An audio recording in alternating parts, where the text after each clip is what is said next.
નોકરી તો ભલે ને કરો બેટા, પણ કાલ સવારે સાસરે જવાનું, ઘરના બધા જ કામ આવડવા જોઈએ. અહીંયા કઈ માન જ બેઠી કે લાઈ બેટા હું તને કરી દઉં, તું બેસ.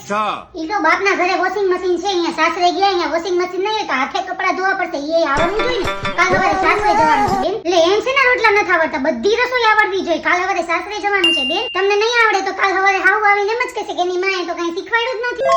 અલી એ આમ બેવાય હરખી બે કાલ સવારે સાસરે જવાનું છે. કોક કહેશે કે છોકરીને બેતાય નથી આવડતું. આવી રીતે દાંત કઢાવી કરીને કાલ સવારે સાસરે જવાનું. ત્યાં જઈને આવી રીતે રાક્ષસ જેમ દાંત કાઢીશ તો હું વિચારશે? એલી મને તો બહુ ચિંતા થાય. તું હારે જઈને શું કરીશ આખો દી? અત્યારે તો ફોનમાં આમાં મચેડતા જ હોય છે.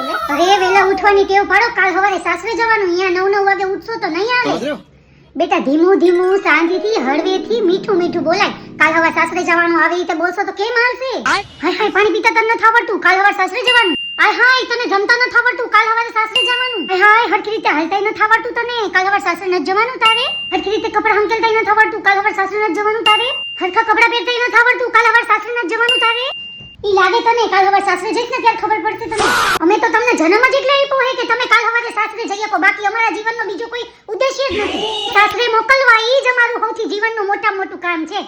इस सज्जन को क्या तकलीफ है भाई?